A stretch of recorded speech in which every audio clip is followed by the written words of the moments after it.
So we've been living amongst metaverse and immersive technologies like augmented reality, artificial intelligence, virtual reality, NFT, blockchain, etc. We hear about words like Roblox, Epic Games, metaverse from Facebook, metaverse from Microsoft, so on and so forth. So it's important to understand what all these are. If you tuned into our last podcast, you would have heard about, understood about the basic concepts of the metaverse.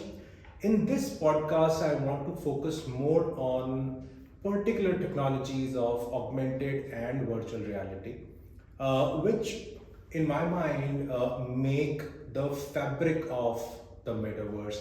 It is the constituent element of metaverse wherein you get insight from. It's the gateway, and it's the very uh, uh, fabric wherein you participate in the metaverse ecosystem.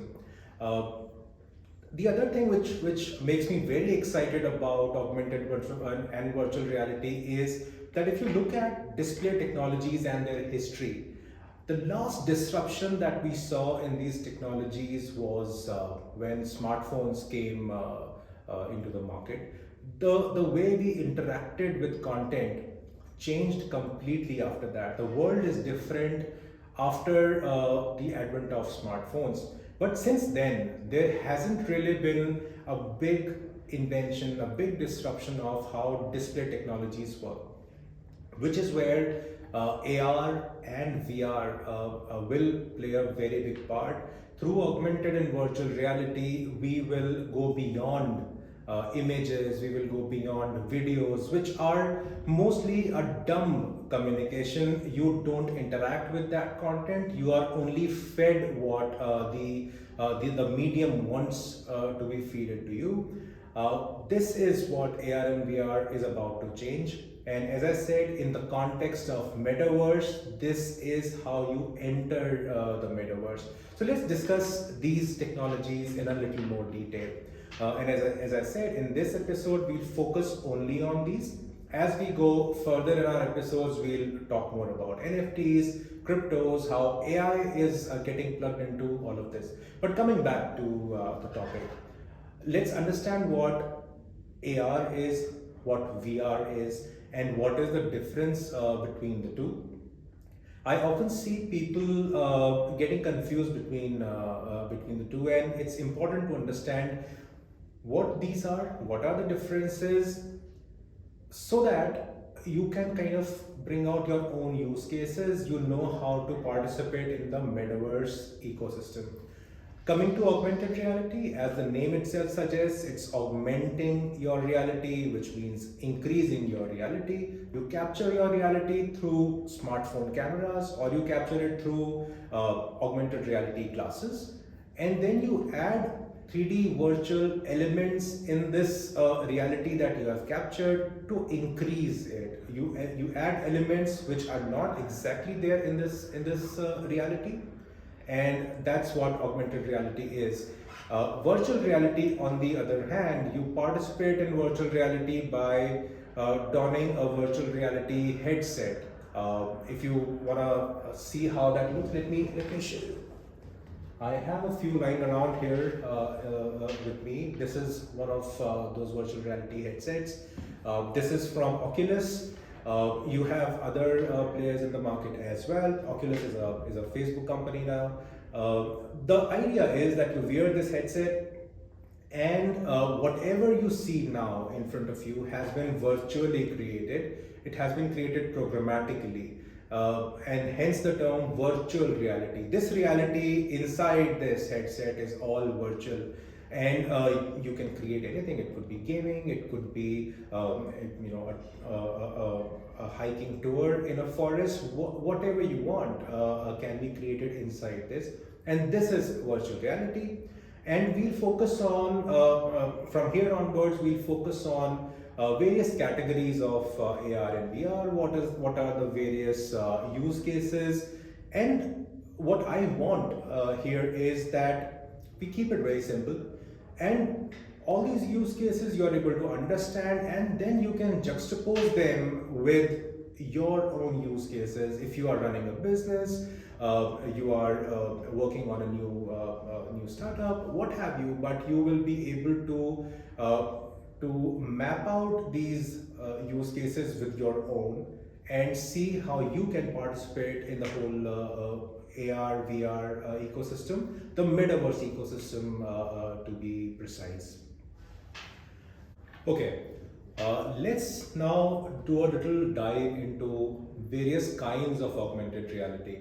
And there actually are various ways you can kind of categorize AR.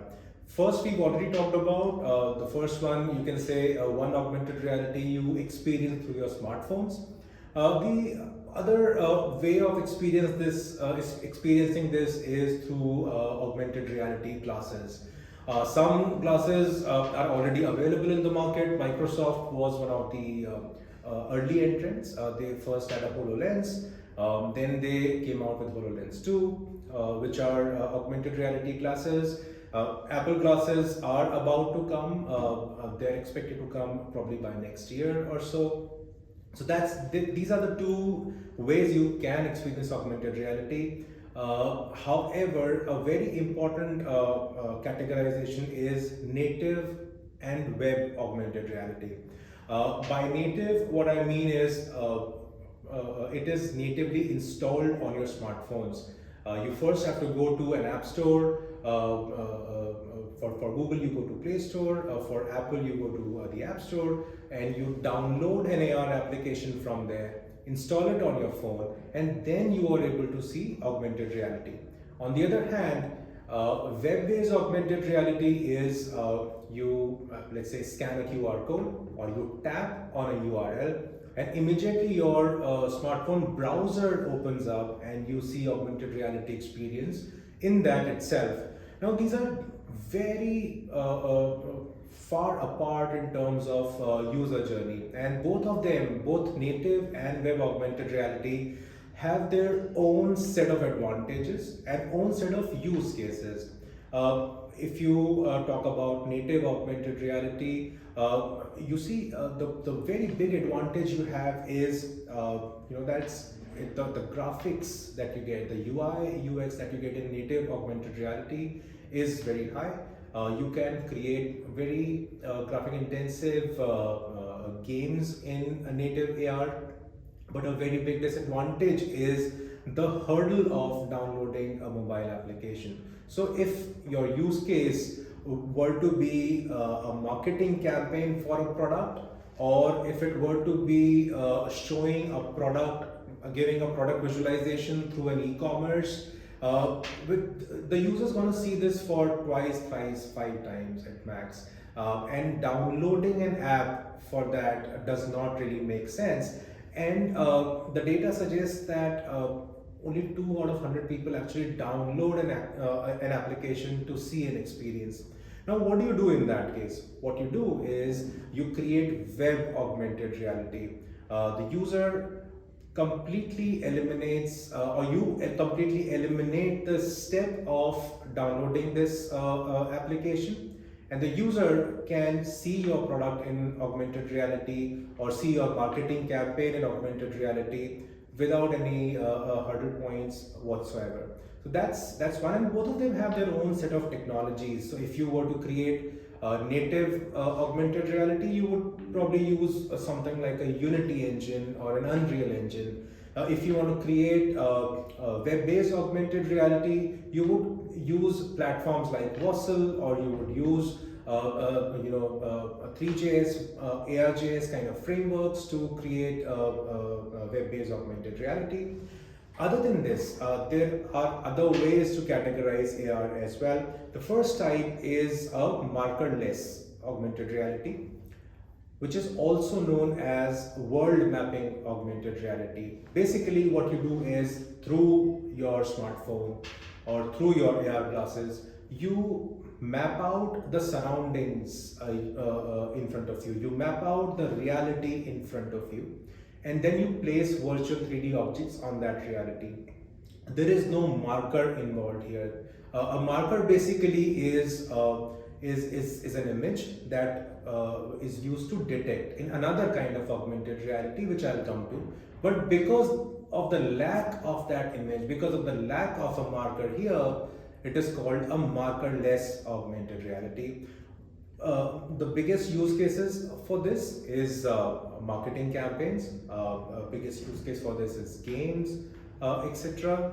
Product visualizations for e-commerce, wherein all you want is that the user is able to place virtual 3D objects within the context of your current reality. Additionally, they should be able to interact with those virtual objects as if they are in their own surroundings only. So that's what markerless augmented reality is. Second is marker-based augmented reality. Now, as I discussed earlier, a marker is an image which you create as you put on an augmented reality platform and make it a marker. This image becomes a marker, and you detect this image in front of you through your smartphone camera or your AR glasses camera. Now what happens is, when you detect this image, the system knows that this image is in front of you. It basically overlays it with content which is interactable. Now this content could be 3D virtual items, it could have been a video, whatever it is, but it is overlaid on this marker image, and hence this kind of augmented reality is called marker-based augmented reality.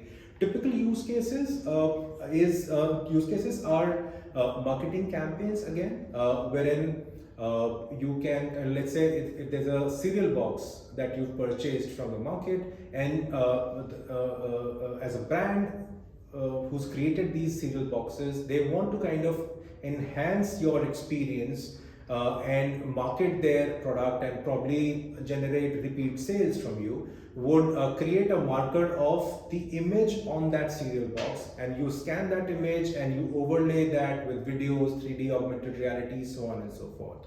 So that's second.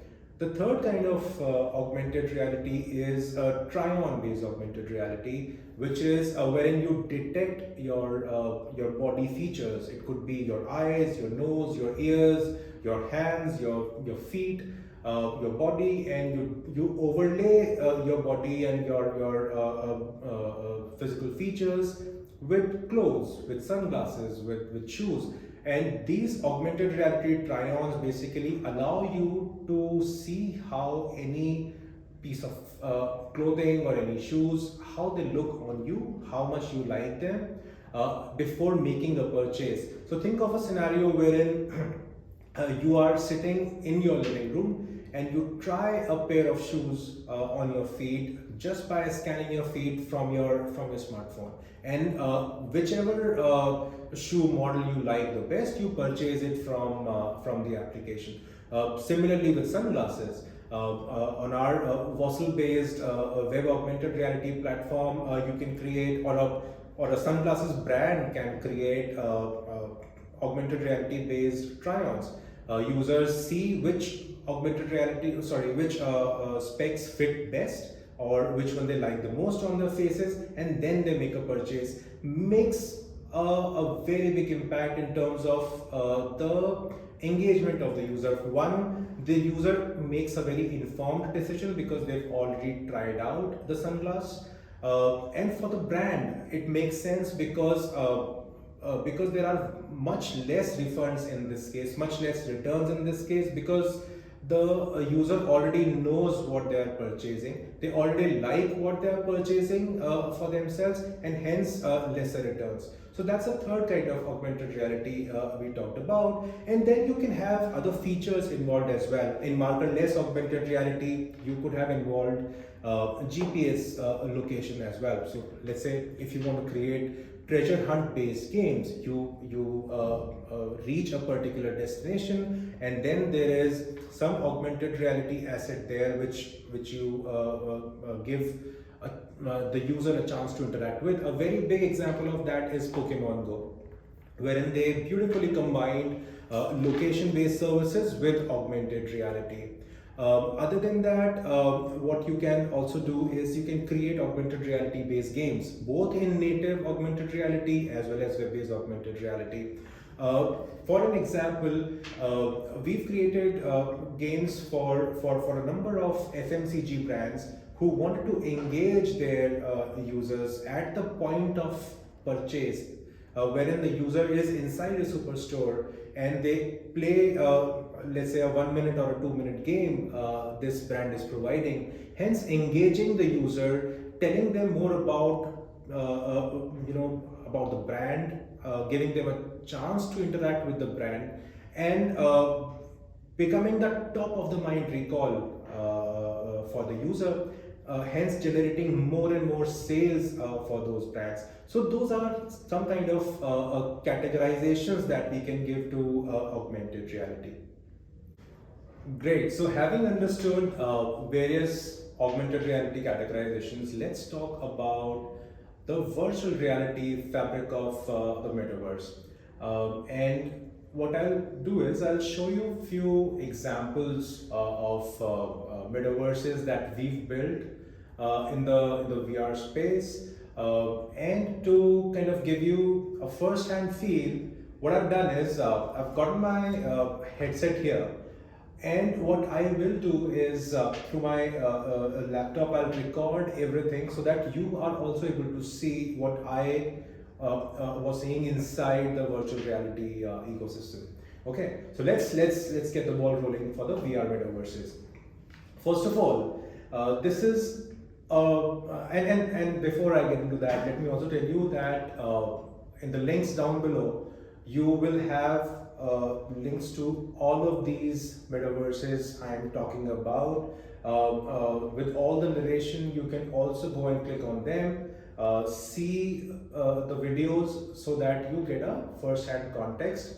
In all our podcasts or our YouTube channels, you would have these links available.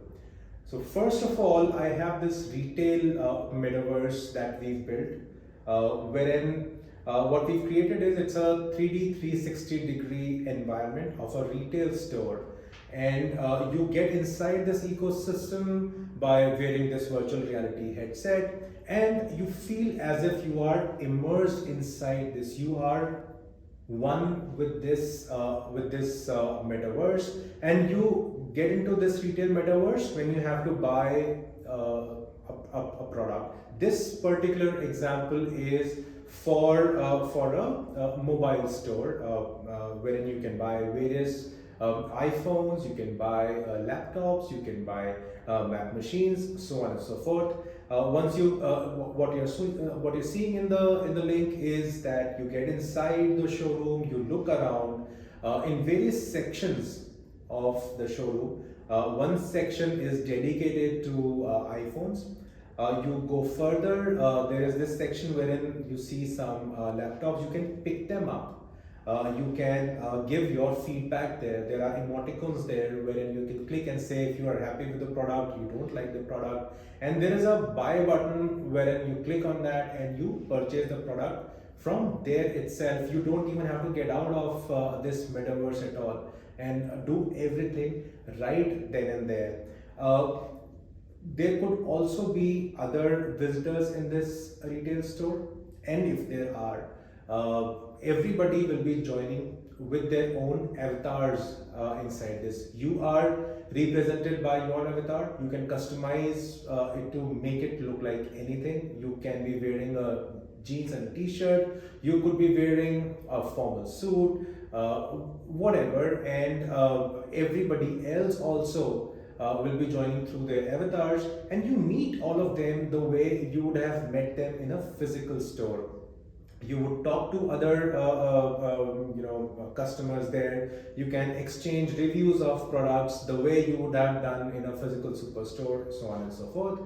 And the company who's created this metaverse will also be able to put up various digital displays it could be a digital wall, it could be a digital standee, and give you an experience which is far beyond that you see in a physical space. So this is a retail metaverse for you. Another example that I wanted to share uh, is trainings, a metaverse wherein various companies train their employees within the metaverse. And one example that I wanted to show you here is you see in the link that this is for a company who manufacture fiber optic cables, and they install these fiber optic boxes on various buildings, and they want to train their staff on how to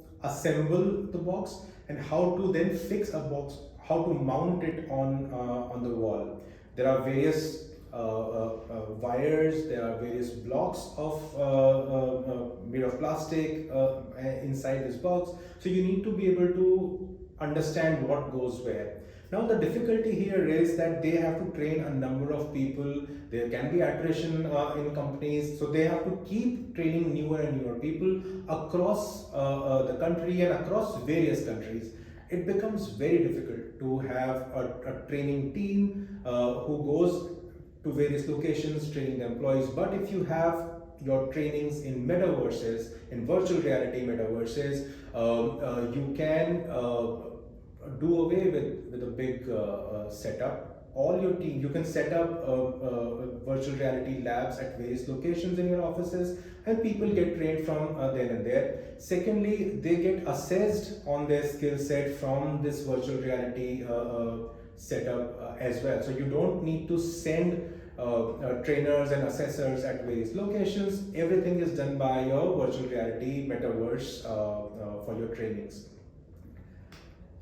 Thirdly, then we have a flight simulation metaverse. You get inside a helicopter or you get inside an aeroplane and you learn how to fly, which is very important for any pilot training institute. It is even very important for your defense departments of various countries. So we can build metaverses for them as well. And think of a scenario: if you have to train a pilot on an Airbus or a new fighter jet that is coming up, it's good to train them in a metaverse rather than the exact fighter jet big to a very big extent, and you graduate them to the real thing only after they've understood the whole mechanism. Makes it much faster.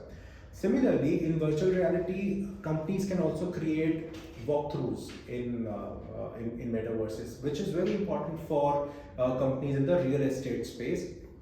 You have a link down below. Click on that, and you would see one of my colleagues getting into the metaverse, taking a walkthrough of a building that she wants to purchase. Now, think of a scenario: you don't have to, as a real estate company, you don't have to bring your audience to the physical space. All you have to do is get them into the metaverse, show them around, show them the building, show them around the campus, show them the whole city right from their living room itself, which makes life easy for you and for them. And also show them the whole community inside the building. Everybody participates in the metaverse. People welcome their neighbors to be in the metaverse itself, in the metaverse community itself. Apart from that, you can have trainings for building evacuation. You can have other manufacturing trainings as well. In fact, one of the very important and a very interesting use case which we came across very recently is wherein we are building this virtual reality metaverse for a company, and what they want to do is they want to create their new joinee induction and onboarding process on a virtual reality setup inside a metaverse, because they have thousands of people joining them every quarter, and what they want to do is build everything inside the metaverse, so that wherever their people are, wherever their new joinees are across the world, they don't have to kind of get them to travel to one location and get the onboarding. They can have it wherever they are. In fact, to give them a more enhanced experience of onboarding, wherein it's again a metaverse community. So thousands of new joinees come into the metaverse and talk to each other, get the onboarding sessions, talk to the HR, talk to the CEO, talk to various departments inside the metaverse, talk to each other, make new friends, so on and so forth. It's a very exciting world that we are looking at. Finally, what I wanted to discuss is the interoperability between virtual reality and augmented reality that's coming up. Another very powerful aspect of metaverse is or will come from the interoperability of augmented reality with virtual reality. And what I mean by that is that you should be able to, as a participant of metaverse, you should be able to bring elements from the reality, take it to your metaverse in virtual reality, send some element to an augmented reality metaverse, and back. A typical example could be wherein let's say you are getting the interiors of your house done, new interiors in your house. You've hired an interior designer, and let's say while surfing some home furnishing e-commerce websites, you see a beautiful chair, and you want that chair to be included in your new interiors that you are getting done. What you do is on this website, you first see this in your own reality. You tap on a URL, and through your smartphone you place that chair in your living room and see how it looks, and then you send the same chair, the digital asset, to your interior designer, who includes this AR chair in the VR metaverse that they are building for you. They place it in the metaverse and then request you to come to that VR metaverse and see the new interior design with this chair inside it. So you brought something from the augmented reality metaverse into your virtual reality metaverse, and then the whole ecosystem of AR and VR interoperability gets built. You can bring elements from here to here and vice versa.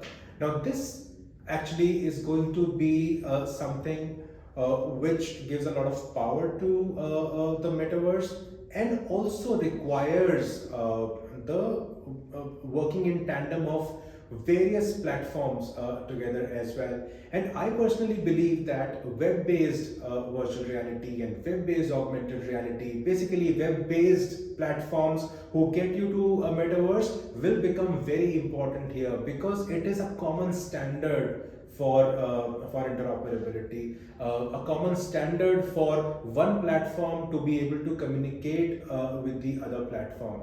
And I am very hopeful about all that is coming up. And whenever we are having any discussions on metaverse and the possibilities, especially being a participant in the ecosystem for the last so many years, I am extremely excited about what is happening in the world, and I'm also excited that I and my team get to participate in what all is happening. So stay tuned for more updates from our side. In the coming episodes, we'll have some very interesting and important aspects for you, so stay tuned.